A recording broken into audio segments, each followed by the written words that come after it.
Welcome to Fireside History, where the past comes to life. If you enjoy this retelling, don't forget to like, comment, and subscribe to hear more. The Battle of Hastings, 1066. The wind came in off the channel like a warning, cold, salt-soaked, restless. Across the rolling hills of southern England, the skies were grey with low bruised cloud, and on the high ridges above the village of Hastings, men stood sharpening blades, adjusting armour, whispering prayers. Behind them, banners fluttered, some hastily stitched with local colours, others bearing the emblems of ancient houses now summoned to war. It was October. The year was 1066. And history, as it so often does, was standing on the edge of a knife. In the first light of dawn, the English host gathered at Senlac Hill. They were not professional soldiers in the modern sense. Most were thanes, land-owning warriors sworn to their king, or farmers, blacksmiths, fishermen who had dropped ploughs and hammers to take up spear and axe. They were tired, many were wounded, and all of them had already fought and bled not 3 weeks earlier, hundreds of miles to the north. Their king, Harold Godwinson, had won a stunning, savage victory at Stamford Bridge, crushing a Viking invasion led by Harold Hardrada of Norway. It should have been the end of his troubles. Instead, it was only the beginning. Because as Harold celebrated in the ashes of York, another man was landing on the southern coast. A man with a claim. A man with a fleet. A man who had come to conquer. His name was William, Duke of Normandy. He was 40, hardened by decades of war and treachery, a bastard son who had clawed his way to power in the snake pit of French politics. Unlike Harold, William had not inherited his throne. He had taken it, and now he meant to take England too. According to him, the English crown had been promised to him years earlier by Edward the Confessor, and even confirmed under oath by Harold himself. Whether that oath was freely given or extracted at knife point is still debated by historians, but to William it was gospel.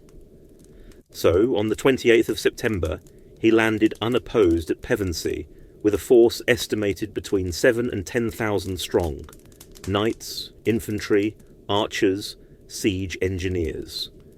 Horses were offloaded, fortifications thrown up, and banners raised bearing the twin lions of Normandy. It was the first step in one of the most audacious invasions in British history. Harold had no time to waste. He force-marched his army south, over 300 kilometres in under 2 weeks, to meet the invader.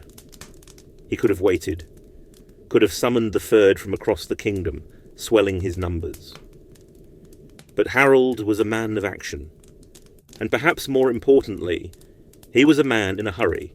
Every day William held the coast was another day of looting, pillaging, sowing terror across the south. Harold's family estates lay in the region. His crown, newly won, rested on his ability to repel invaders. He arrived at Senlac Hill on the 13th of October. The Normans were camped just down the valley. The clash would come the next day. Neither man slept well that night. The battlefield was narrow and uneven, hemmed in by woods and marshland, with a single long ridge dominating the centre. Harold seized it immediately. His men formed up into a shield wall, a brutal, immovable wedge of wood and iron stretching the length of the hill. Shields overlapped like scales, spears jutted outward. Axes hung ready. Few formations in medieval warfare were as formidable or as deceptively simple. Behind them the wind gusted, carrying the sound of distant hooves and French shouting. The Normans were on the move. William's army advanced in 3 blocks, the Bretons on the left, his own Normans in the centre, and troops from Flanders and Picardy on the right. At the front were the archers, then infantry, and behind them the pride of Normandy, his cavalry. Armoured in chainmail, hauberks and conical helms, Norman knights were the finest horsemen in Europe. Each carried a kite shield, a lance, and often a straight-bladed sword. Their horses, trained to push, trample, and charge, were weapons in their own right. But against a well-formed English shield wall, cavalry alone would not be enough. William knew this, so he opened with volleys of arrows. The first flights arced high into the sky, cutting trails through the clouds, but they fell short, or bounced off the tight mass of English shields. A few men groaned as shafts found gaps, throats, eyes, thighs, but the wall held. Then came the infantry, tramping uphill, roaring in French and Latin. They crashed into the wall, hacking and shoving, trying to splinter it apart. The clash was deafening, metal on wood, bone on stone. The grunts of exertion, the screams of the wounded. One English thane, named Leofric from Sussex, later said it was like trying to hold back the sea. "They came like a tide," he wrote, "and we pushed them back with hands and teeth and blood." Wave after wave came. Norman knights wheeled in and charged up the slope, hoping to break the line with brute force. But the incline was steep and the wall unmoving. Horses stumbled. Riders were dragged from their saddles and hacked to pieces. At one point, a rumour swept the field that William had been killed. Norman morale wavered. Some began to flee. But William, alive, furious, ripped off his helmet and rode to the front, shouting, "I live! Look at me!" His voice, carried by wind and fear, steadied the line. Then came a moment that changed everything. On the left flank, some of Harold's men broke ranks and gave chase after retreating Bretons. Perhaps they believed the enemy was routing. Perhaps bloodlust overtook them. Either way, they abandoned the wall. William pounced. His cavalry wheeled round, flanking the pursuers, cutting them down in the open. It was the first crack in the shield wall. And William saw an opportunity. He began to fake retreats. Over and over again he ordered his knights to pull back, only to turn suddenly and encircle the eager English who gave chase. It was cunning, ruthless warfare. By midday, parts of Harold's line were thinning, gaps opened, bodies piled high in the mud. Still Harold held the ridge. Still the housecarls stood firm. Veterans, many of them, armed with the long-handled Danish axe, capable of cleaving through a man and his horse in a single swing. They fought with grim determination, their boots slick with blood. One Norman chronicler, Guy of Amiens, wrote that no men fought more savagely than the king's huscarls. They struck as demons might. But savagery alone wouldn't be enough. The battle raged for hours. Sun climbed, then sagged. Blood soaked the soil. Arrows littered the field like broken teeth. And then, near dusk, it happened. A final arrow, loosed high, found its mark. Straight into Harold's eye. Whether it was blind chance or divine judgment, no one could say. Some accounts say he fell immediately. Others say he staggered back, pulled the shaft free, and kept fighting until Norman swords brought him down. What is certain, when the king fell, the wall fell with him. In the gathering dark, the English line broke apart. Some fled, others fought to the last. But the Normans surged forward, relentless, sweeping across the ridge with swords drawn and torches blazing. By nightfall, the field at Senlac was a butcher's yard. Thousands lay dead or dying, men from both sides, and on that cold, bloody hill, a new king prepared to take the crown of England. The bodies lay thick across the slope at Senlac Hill. Some were twisted in the poses of final agony, arms reaching skyward as if trying to claw their souls back from death. Others lay still, almost peaceful, as if sleep had overtaken them mid-march. But everywhere, The stink of blood and iron filled the air. The crows were already circling. William, Duke of Normandy, stood among them. His horse was splattered with gore to the hocks. His sword hung heavy in his hand. And around him, the men who had followed him across the sea now cheered, gasped, wept. But he knew this was no time for triumph. Not yet. Because though Harold was dead and the hill taken, England was far from conquered. There was no coronation that night, no royal standard planted in the dirt. William's army was battered, exhausted, and deep in hostile country. Yes, the king had fallen, but the kingdom had not surrendered. The Witenagemot, England's ruling council, still held power in London, and they had not invited the Norman to wear the crown. Instead, they nominated a new king, young Edgar Etheling, the last surviving heir of the royal line, barely a teenager, no real experience, but English. And that meant William would have to fight again, not just on the field, but in the shadows, with politics, propaganda, and fear. In the days after Hastings, William sent messages north and west, warnings and offers. Submit, he said, and be spared. Resist and face fire and sword. Some nobles bent the knee, others bided their time. Meanwhile, his men buried the dead, or tried to. The Norman chroniclers say Harold's body was mutilated beyond recognition, an arrow in the eye, slashed open by swords, his face hacked until even his own mother couldn't identify him. It was a housecarl, they say, who finally recognised the king's corpse by markings on his chest. He was buried, or perhaps hidden, in secret. There are whispers that his body was spirited away, that he lived on, a monk in disguise, praying for a lost England. But more likely, he was thrown into a shallow grave, trampled by the very horses that ended his reign. And so, William turned toward London. His army moved slowly, warily, through lands still loyal to Harold's memory. He didn't march directly.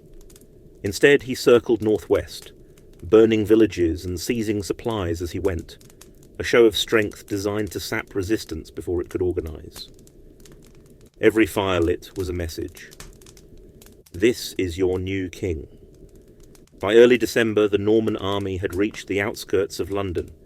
The city, though vast by the standards of the age, was vulnerable. Its walls old, its leadership fractured.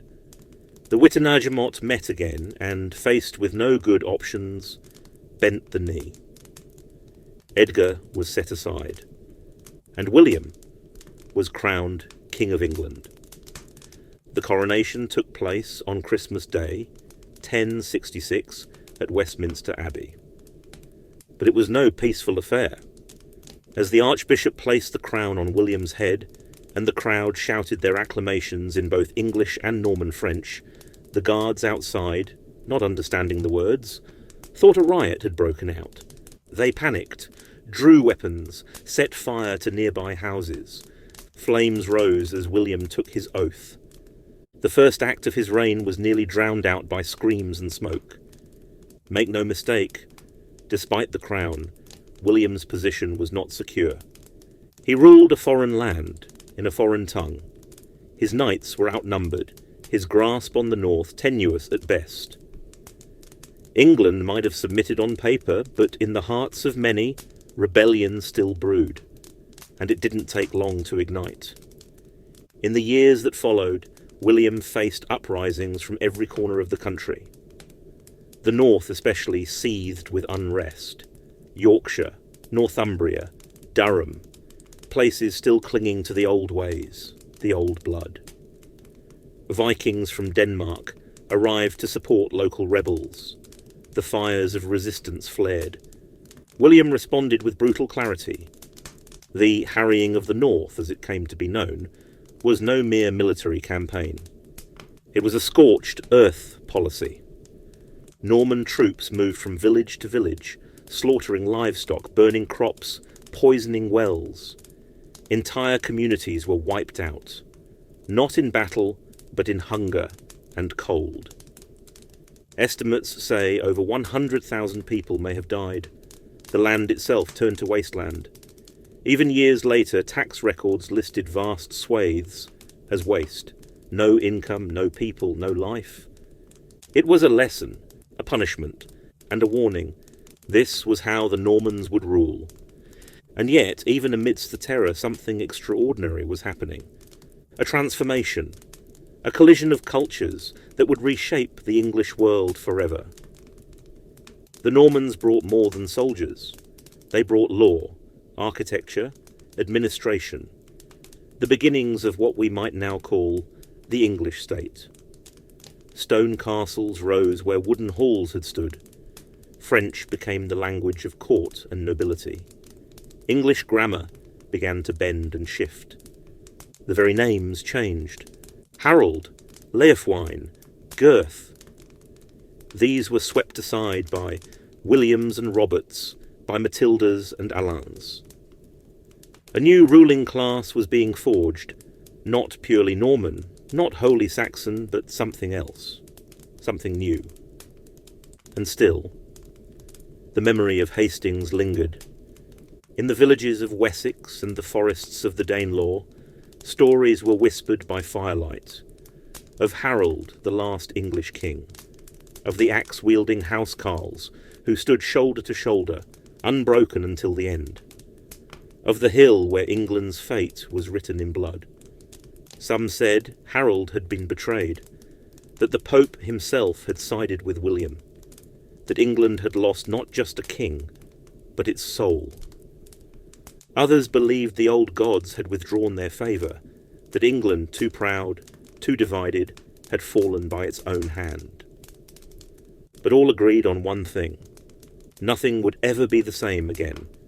And far from the politics and the chronicles, on that ridge near Hastings, the land remained quiet.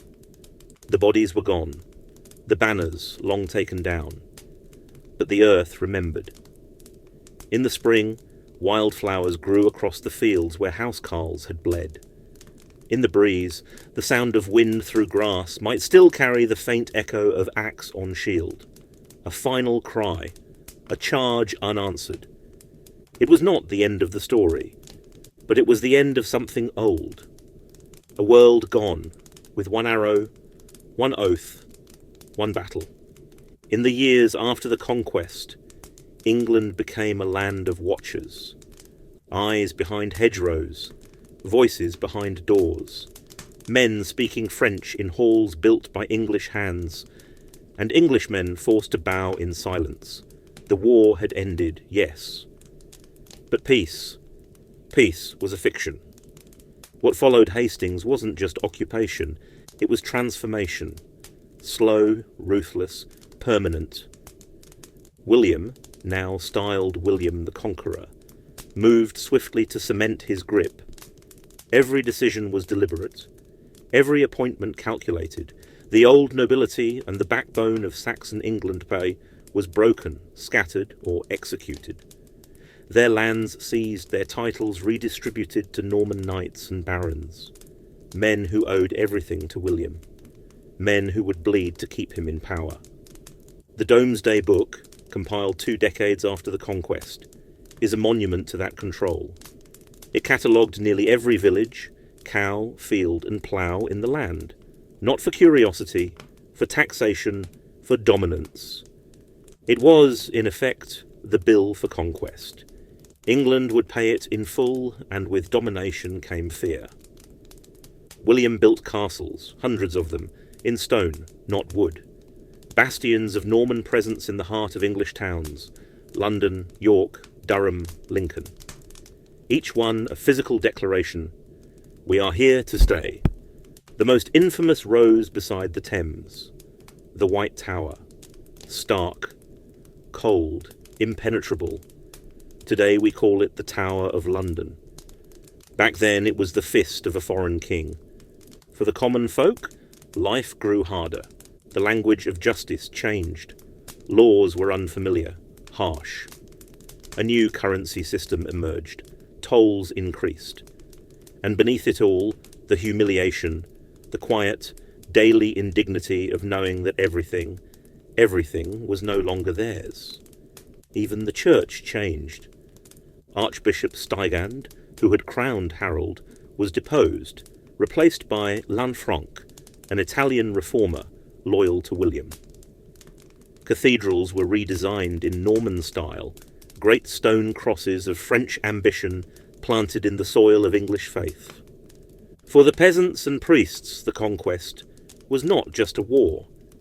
It was a swallowing, a slow erasure of a world they had known.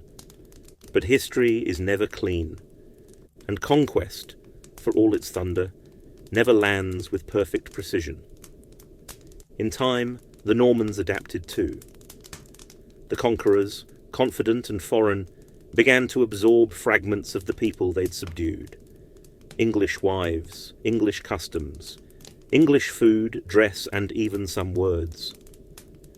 The Saxon tongue bent but did not break. Within a century it would blend with Norman French to create something new. Middle English, the language of Chaucer, the seed of the tongue you're hearing now. And so, something strange happened in the ruins of the Old Kingdom. A hybrid culture began to grow, forged in blood but tempered by time. Out of conquest came connection. And though William never ruled with love, he ruled with permanence. When he died in 1087, after a fall from his horse while campaigning in France, his body was so bloated and mismanaged by undertakers that it burst during his funeral. The abbey filled with the stench of death, a grotesque, almost mythic end to the man who had reshaped a nation. His son, William Rufus, would inherit England, and the crown had already changed. It was heavier now, woven with the threads of both sword and sceptre. The legacy of 1066 was secure. But what of Harold? What of the last king crowned by the English themselves? In time, he became legend. A martyr for lost England, a ghost in the woods. In the centuries that followed, stories would be told of a king who would one day return, like Arthur, like Alfred, to drive out the foreigners and restore the old ways. That day never came. But the yearning never left. Not in the songs, not in the blood. The Battle of Hastings wasn't the longest battle in English history, nor the bloodiest, but it was perhaps the most consequential. In a single day, from the first arrow loosed to the last sword drawn, the destiny of an island changed course. Not gradually, not by negotiation, but through shock, through death, through a charge uphill into a wall of shields against the howl of a dying kingdom. There's a hill near the town of Battle, named quite literally for the event. Today it's a quiet place, neatly trimmed grass, a few plaques, a museum gift shop. But if you stand there in the early morning fog and close your eyes, you might hear something else. The tramp of boots, the clash of steel, the last cry of a warrior king. And maybe, just maybe, the moment when history held its breath. Thank you for listening to Fireside History. If this story moved you, please like, comment and subscribe. Your support helps keep the fire burning.